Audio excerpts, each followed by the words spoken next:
ẹ̀yin tèmi eléyìí ò mọ̀ wá fẹ́ yéèyàn mọ́ rárá báyìí o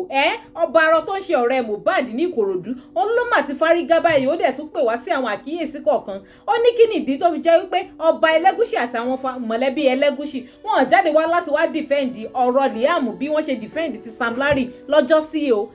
ẹ̀yin èèyàn ẹ gbọ́ ṣé kílẹ̀ yìí náà lérò nípa ọ̀rọ̀ yìí báyìí.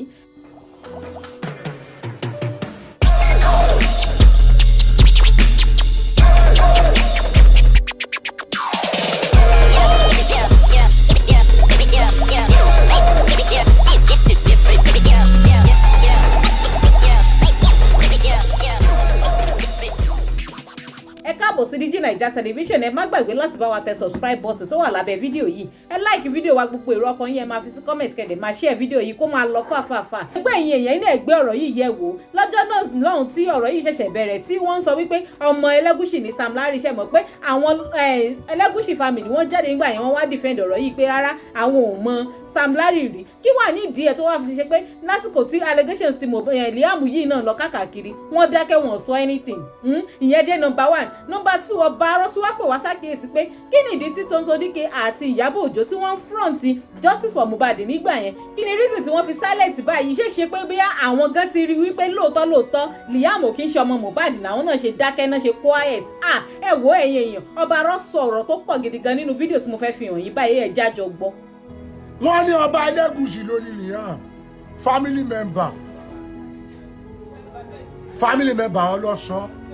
wọ́n ní Ọba Elegushi ló ní Liam ọ̀rọ̀ tó ń jáde yìí Ọba Elegushi ìgbà tó ní Sam Larry ọmọ yín ni ẹ bọ́ta ẹ defend ara yín ẹ lẹ́ẹ̀mọ́rí ẹ jọ nítorí Ọlọ́run ká tó bẹ̀rẹ̀ sí ni máa fàjà lọ fà fún yín arọ́ lèmi ẹ defend ọ̀rọ̀ yín náà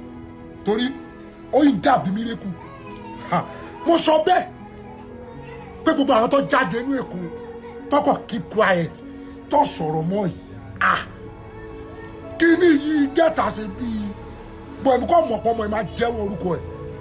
orúkọ ẹ̀ yẹn ó máa lò ó bẹ́ẹ̀ ṣe jẹ́ kó lò ó lé ayé yẹn ó máa lò ó lẹ́yìn ẹ̀ ó dẹ̀ jẹ́wọ́ orúkọ ẹ̀ fún mo sọ bẹ́ẹ̀ pé àti Ìyábọ̀ tó kọ̀ pariwo tó kọ̀ keep quiet lójijì tí ó sọ̀rọ̀ mọ́ yìí gbogbo wọn ti mọ ibi tọ́rọ̀ yẹn lọ wọ́n mọ ibi tí náà yẹn ti wá gbogbo àwọn tó lè sọ̀rọ̀ mọ́ yìí àmọ́ ọmọ yẹn jẹ́wọ́ orúkọ ẹ̀ Ọba Elegushi wọ́n nítorí pé ẹ nídìí ọmọkùnrin yes ó dẹ̀ fún yín lọ́mọkùnrin ẹ mọ̀ pé ẹ̀yin lẹ lọ́mọ ẹ lè declare pé ẹ̀yin lẹ lọ́mọ kí gbogbo àwọn èèyàn yìn yín yes kí gbogbo àwọn èèyàn yìn yín kó gbé sàdánkátà fún yín èyí ìyàwó ìyẹn ṣe débi títí bóyá tó bọ̀ ọkọ ẹ̀ ti mọ̀ òun nínú fídíò tó post nígbà tí Mohbad pè tó ní drip wà lọ́wọ́ ẹ̀ tí yẹn bá ń sọ̀rọ̀ pé iCloud kò ṣe iCloud òun yẹn ti sọ pé tí n bá kú tán kò lè máa post àwọn fídíò gbogbo àwọn secret gbogbo àwọn nǹkan tó link bọ́ta nígbà tí Mohbad ṣe kú yẹn Mohbad gangan ló ní kíní yẹn lórí fóònù ẹ̀ mọ̀ kó jọ share the same iCloud ni yes òun ni Wunmi wá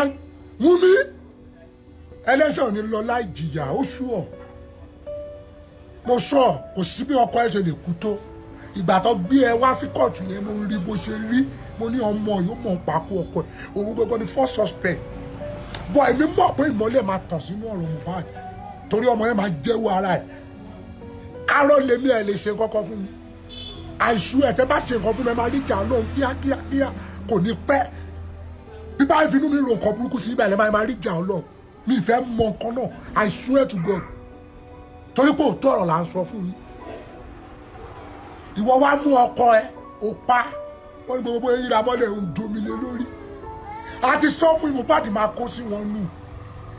ìwọ Bella Shmurda a rí ìwọ náà o à ń bọ̀ o ti gbọ́